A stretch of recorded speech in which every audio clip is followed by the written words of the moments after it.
Homes and businesses demolished. Schools overcrowded, understaffed, ill-equipped. Streets littered with rubble, running with raw sewage.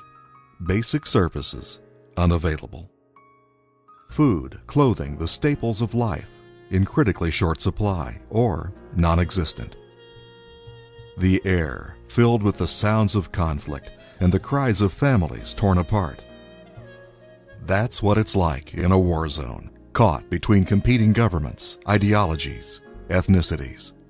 That's the battle being fought every day by children in Palestine and other troubled regions. Once you go there and see, you find yourself saying, this is worse than anybody could have ever described, or worse than any picture I could have ever seen. They have no opportunities. They don't have any of the same things that we take for granted for our children. The outside world will look at this group of people and define them by actions of others and paint everybody with the same brush. And there are innocent people who shouldn't have to bear that burden, including those children. Yet every day, more and more of these children and their families are finding new reasons to keep going, to keep trying, to keep hoping. Thanks to KinderUSA. KinderUSA is a nonprofit humanitarian organization that is based here in the United States that provides assistance to children around the world, particularly in Palestine. KinderUSA was established in 2002 by a group of physicians and humanitarian aid workers during a time of crisis in the West Bank and Gaza. There were a lot of attacks going on, people were really suffering, and the charities in this country had been closed for different reasons. And so we came together to create an organization that would enable people to appropriately support Palestinians in need, with particular emphasis on children. The mission of KinderUSA is to alleviate the suffering and promote the well-being of children in Palestine and beyond. One of the ways KinderUSA serves needy children is through innovative programs that support their families, schools, and communities. An outstanding example is a bakery project begun in 2004, a program that simultaneously addresses the need for nutrition, employment, and self-reliance. The bakery project in the southern part of Gaza was designed to help provide work opportunities for women who had lost their husbands. I met one of the women who had been working there that whole time, and she couldn't say enough about how grateful she was, because she had been living on the streets with her 5 children. So not only did we give her the opportunity to support her family, we gave her the opportunity to give back to her very own community and care for other children. Another example, a cooperative in a marginalized rural area southeast of Gaza City. Here, Kinder has trained women in the production of white cheese for distribution to indigent families. Again, this approach enables these women to earn money, to care for their children, and to contribute to their community. KinderUSA programs are also unique in the way they honor the character of the people they serve. Instead of giving them handouts or baskets of food that they hadn't chosen, we gave them vouchers that they could use then to redeem at a local merchant, and we would then pay the merchant the money. So we're helping support that local business and giving people the chance to choose what they want. For school uniforms or school supplies, instead of just handing them things, we gave them the vouchers so that they could go and choose what they wanted in order to feel like they had some ownership.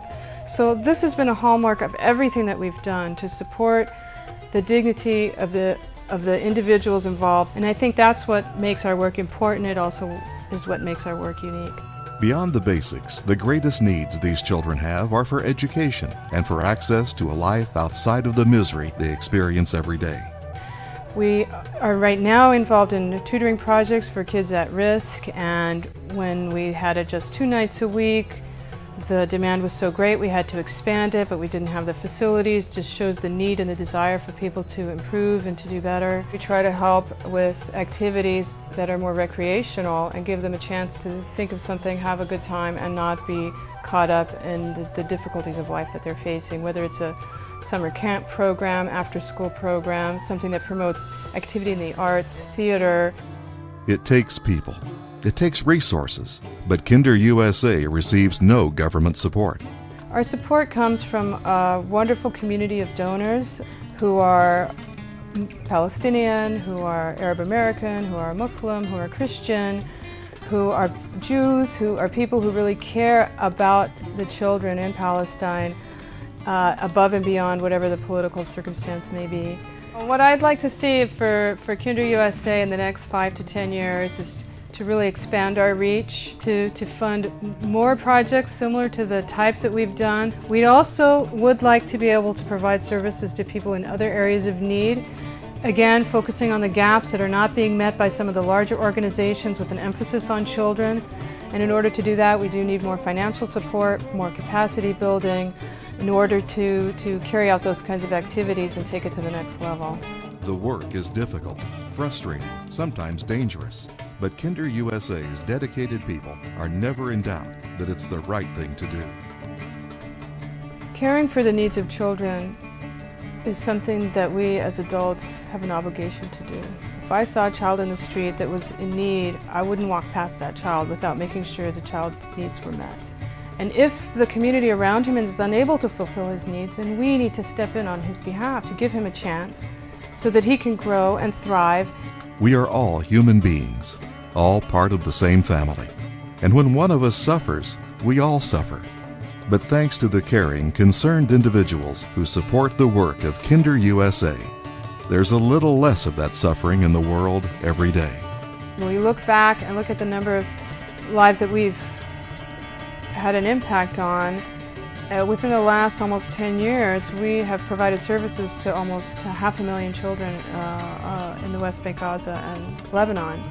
And when you think that the overall population we're dealing with is somewhere, with all of those groups, around 4 million, that is a very significant number of lives to have been touched. If we have the attitude that we're all here as part of the same human family to look after one another, and that each child deserves the same rights and opportunities everywhere, that can only translate into a better outcome for the entire planet.